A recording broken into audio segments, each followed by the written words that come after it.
प्यारे दोस्तों, ये सीटेट का 8 दिसंबर 2019 का पेपर 2 है, जिसके मैथ सेक्शन को हम सोल्व करेंगे। ये पेपर मैंने अपने एक स्टूडेंट से अरेंज किया है। तो यहाँ पर जो आंसर हैं वो पहले से मार्क हैं। ये आंसर सही है या गलत है, जैसे जैसे हम इसे सोल्व करेंगे हमें सही आंसर कंफर्म हो जाएगा। आप अपने लैंग्वेज मीडियम के हिसाब से, इंग्लिश मीडियम वाले इंग्लिश और हिंदी मीडियम वाले हिंदी, स्टेटमेंट को ध्यान से पढ़ेंगे। तो आइए करते हैं शुरू। क्वेश्चन नंबर 31 कि एक घनाभ आकार गोदाम की लंबाई, चौड़ाई और ऊंचाई क्रमशः 56 मीटर, 42 मीटर और 10 मीटर है। इसके अंदर अधिकतम कितने घनाभ आकार डिब्बे रखे जा सकते हैं यदि प्रत्येक डिब्बे की विमाएं 2.8 मीटर, 2.5 मीटर इंटू 70 मीटर है। यहाँ पर क्या है, क्वेश्चन में एक घनाभ आकार गोदाम दे रखा है जिसकी डायमेंशन दे रखी है और उसके अंदर हमें डिब्बे रखने हैं, तो उस डिब्बे की हमें डायमेंशन दे रखी है। अब ये घनाभ आकार, जिसे इंग्लिश में हम क्यूबॉइड बोलते हैं, ये होता किस तरह है, इसके लिए मैं एक एग्जाम्पल का इस्तेमाल कर रहा हूँ। ये एक मैच बॉक्स है। ये मैच बॉक्स एक घनाभाकार शेप की है, ठीक है, जिसमें ये जो है 56 मीटर, ये लंबाई है 56 मीटर, ये चौड़ाई है इसकी 42 मीटर और ये जो इसकी हाइट है ये क्वेश्चन में 10 मीटर दे रखी है। अब वो कह रहा है इस गोदाम के अंदर, अब गोदाम के अंदर है क्या, गोदाम अंदर से क्या है, खाली है। इस गोदाम के अंदर हमें डिब्बे रखने हैं, इसके अंदर डिब्बे हमें अरेंज करने हैं। तो वो डिब्बे कितने आएंगे ये वो पूछना चाह रहा है। तो इसके अंदर जो डिब्बे आएंगे वो हमें कैसे पता लगेगा, उसके लिए हमें इस गोदाम के वॉल्यूम को एक डिब्बे के वॉल्यूम से डिवाइड करना होगा, ठीक है। तो यहां पर जो नंबर ऑफ बॉक्सेस होंगे, नंबर ऑफ बॉक्सेस यानी कि डिब्बों की संख्या, वो किस पे डिपेंड करेगी, वॉल्यूम, वॉल्यूम ऑफ गोडाउन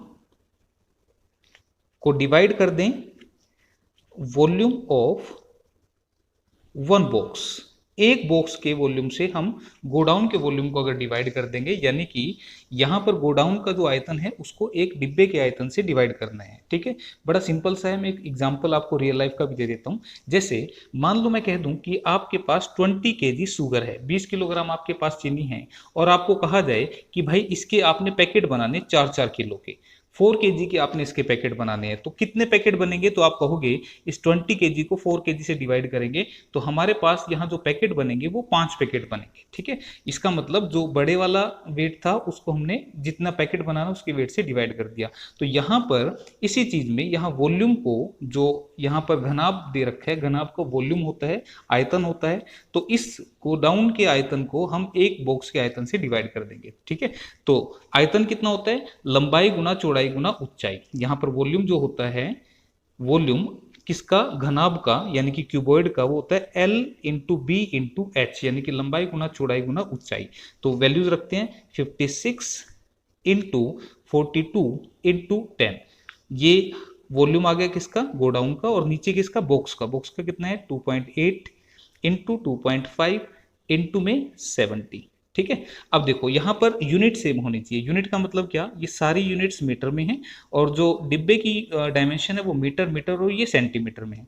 तो ये वाली जो यूनिट है इसको सेंटीमीटर से मीटर बनाने के लिए इसको 100 से डिवाइड करेंगे, तो वो 100 कैलकुलेशन में ऊपर चला जाएगा, ठीक है। इसके अलावा ये पॉइंट हटेगा तो इसके नाम का 10 यहाँ आ जाएगा और इस पॉइंट के नाम का भी 10 यहाँ पर आ जाएगा, ठीक है। तो अब इसको हम सोल्व करके देखते हैं। यहाँ से 25 से इसको काटेंगे 4 पे, इस 0 से ये कट गया, 28 दूनी 56 और 7 से ये कट गया 6 पे, ठीक है। तो अब मल्टीप्लाई कर दीजिएगा, 6 चौके 24 दूनी 48, तो यहाँ पर टोटल 48 और 2 जीरो यहाँ से, तो 4800 यानी कि 4800 बॉक्स बनेंगे, यानी कि आंसर सही था। क्वेश्चन का आंसर ऑप्शन नंबर 2 यहाँ पर है। 32 देखिए, किसी लंब वृत्तीय बेलन के आधार की परिधि 528 सेंटीमीटर है और इसकी ऊंचाई 2 मीटर है, तो बेलन का आयतन।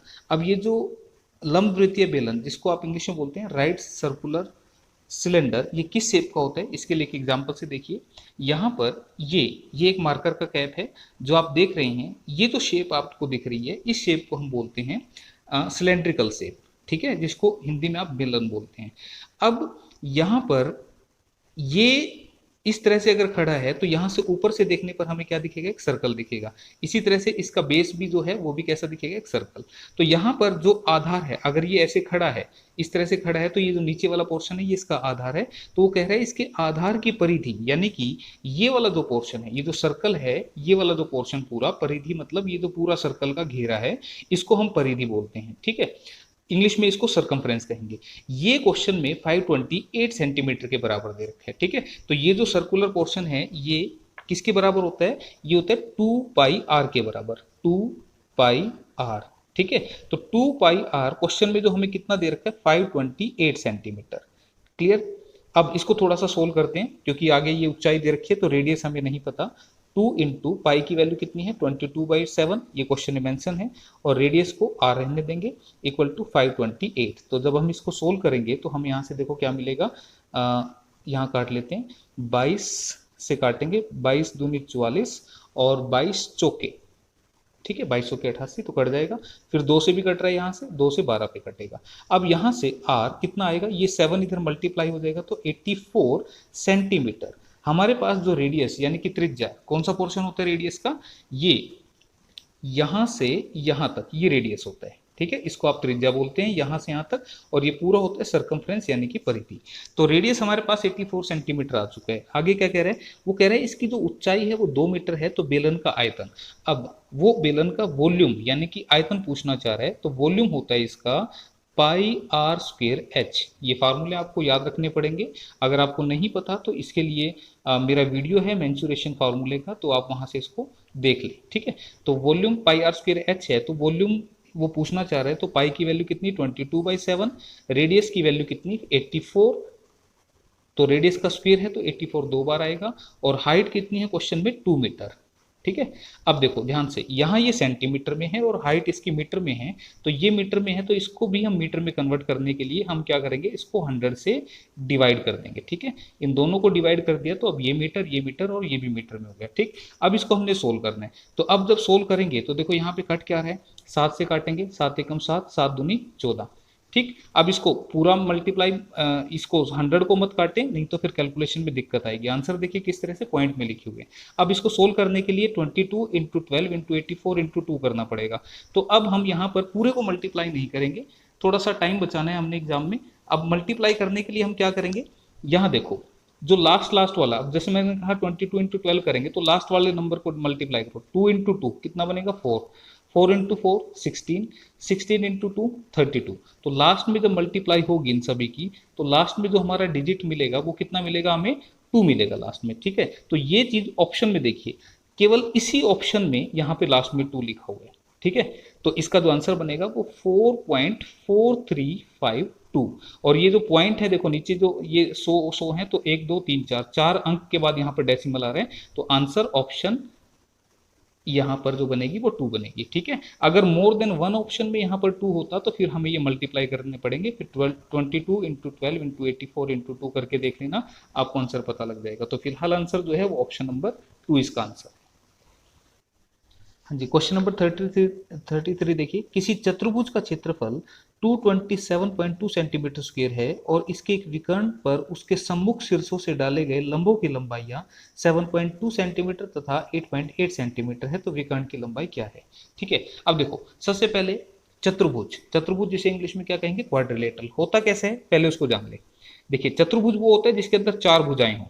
ठीक है, मैं बनाता हूं यहाँ पर, जिसके अंदर 4 भुजाएं हों। ठीक है, मैं जानबूझ के इस तरह का बना रहा हूं ताकि जो हमारा क्वेश्चन है उसकी शेप बिल्कुल सही बने।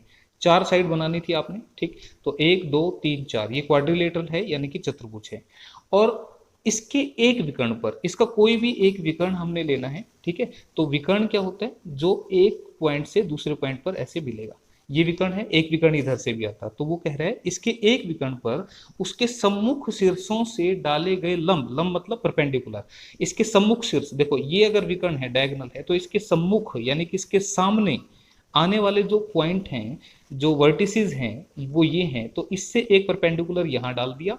ठीक है, और इससे एक परपेंडिकुलर यहाँ डाल दिया, तो ये जो है ये परपेंडिकुलर क्वेश्चन में गिवन है। ठीक है, तो सबसे पहले आपको ये पता होना चाहिए कि फिगर कैसे बनेगा इसमें। अब उसने क्या कहा कि ये जो लंब है, ये जो परपेंडिकुलर इनकी जो लेंथ है वो 7.2 है, इसकी 7.2 है और इसकी 8.8 है। ठीक है, तो अब वो कहना चाह रहा है कि इसका विकर्ण जो है उसकी लंबाई कितनी होगी, ये आपसे विकर्ण पूछना चाह रहा है कितना लंबा होगा। ठीक है, तो अब मैं आपको समझाने के लिए पहले इसका फॉर्मूला मैं एक बार लिख देता हूँ। इसका जो एरिया होता है क्वाड्रिलेटरल का, चतुर्भुज का जो क्षेत्रफल होता है एरिया, ये होता है हाफ इनटू विकर्ण, विकर्ण यानी कि डायगोनल, इनटू में हाइट 1 प्लस हाइट 2। ये हाइट 1 और हाइट 2 क्या है भाई, ये आपकी हाइट 1 है h1, और ये आपकी जो दूसरी है ये आपकी हाइट 2 है। ठीक है, ये जो परपेंडिकुलर थे ये इनकी हाइट है, ये इसका फार्मूला है। ठीक है, एरिया हाफ इंटू विकर्ण इंटू हाइट 1 इंटू में हाइट 2। अब ये ऐसे बना कैसे, मैं थोड़ा सा हिंट दे देता हूँ, हालांकि आप फार्मूले को डायरेक्टली याद रखते ना। आप यहाँ पर देखें, ये बेसिकली क्या है, दो ट्रायंगल है यहाँ पर। अगर मैं इसको यहाँ छिपा के दिखाऊँ आपको, तो यहाँ पे आपको ये एक ट्रायंगल दिखेगी। तो आप को पता होना चाहिए था कि किसी भी ट्रायंगल में अगर हमें किसी की हाइट मालूम हो तो उसका एरिया होता है हाफ इंटू बेस, यानी कि ये आधार इंटू में हाइट, ये इसका फार्मूला होता है। तो इस ट्रायंगल का area half into base into height रखा, और इसी तरह से इस ट्रायंगल का भी half into base into height रखा, फिर दोनों फार्मूलों को ऐड कर दिया तो ये वाला फार्मूला हमारे पास बन गया।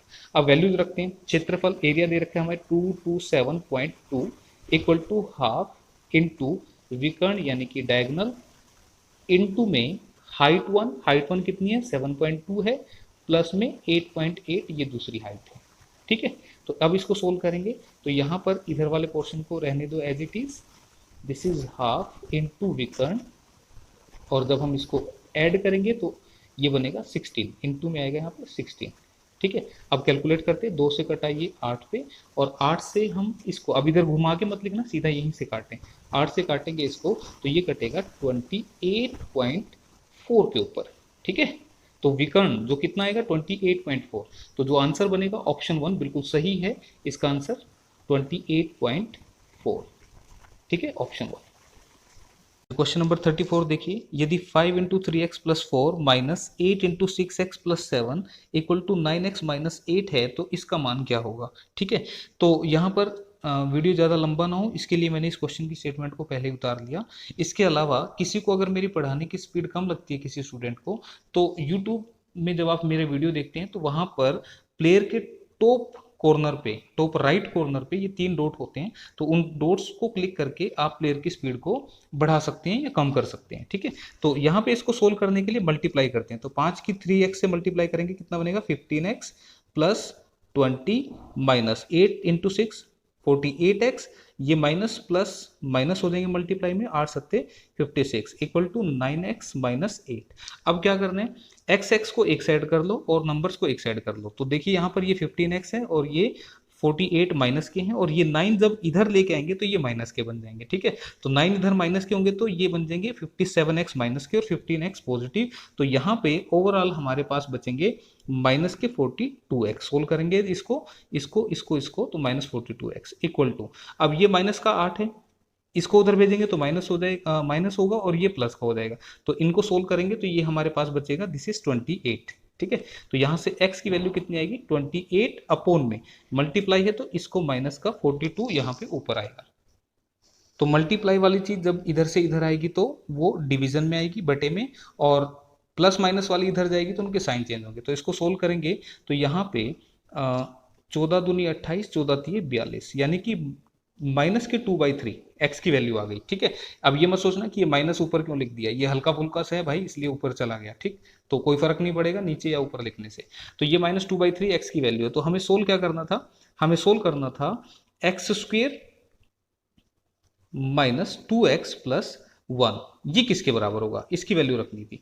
तो एक तरीका तो ये कि x की वैल्यू यहां रख दें और आप इसको सोल्व कर दें, लेकिन अगर इसको ध्यान से देखा जाए तो ये एक फार्मूला है किसका, x माइनस 1 के होल स्क्वायर का। ठीक है, तो ये फार्मूला कैसे है, देखो ये a माइनस बी का होल स्क्वायर है, एक फार्मूला होता है a माइनस बी का होल स्क्वायर। मैं एक बार लिख के बता देता हूं आपको, a माइनस बी का होल स्क्वायर जो कि क्या होता है, this is a square plus B square minus का 2ab, ये फार्मूला होता है। ठीक है, तो आपको बता दें ये जो क्वेश्चन उसने पूछा हुआ ये बेसिकली एक फार्मूला था, इसको मैं खोलूंगा तो यही चीज आ जाएगी। देखो क्या, ए स्क्वायर यानी कि X square plus B square यानी कि 1 का स्क्वायर 1 ही होगा, और माइनस का 2 इंटू ए इंटू बी, तो 2 इंटू एक्स इंटू 1 करेंगे तो 2 इंटू एक्स ही आ जाएगा। तो ये चीज़ यही आ गई। तो ये यहाँ पे थोड़ा सा ट्रिकी था, आप बजाय इस पूरे में एक्स एक्स की वैल्यू रखो, आप इसके अंदर वैल्यू रखें। तो एक्स की वैल्यू हमारे पास कितनी है, -2/3 और -1, और इसका हमने स्क्वायर करना है। ठीक है, तो अब इसको जब हम सोल्व करेंगे तो देखो यहाँ कैसे करना है, 3 एकम 3, पूरे को ऐसे एलसीएम लेके ना दिखाएं, एलसीएम लेके दिखाएंगे और थोड़ा सा लंबा जाएगा। तो 3 एकम 3, माइनस के 3 और माइनस के 2 कितना बनेगा, -5 बटे में ये रहेगा एज इट इज, और इंटू में इसका स्क्वायर। ठीक है, तो अब इसका जब स्क्वायर करेंगे तो माइनस का स्क्वायर करेंगे तो प्लस हो जाएगा, 5 का स्क्वायर करेंगे 25, और 3 का स्क्वायर कितना बनेगा 9, तो 25/9, यानी कि ऑप्शन 3 जो है वो इस क्वेश्चन का आंसर होगा।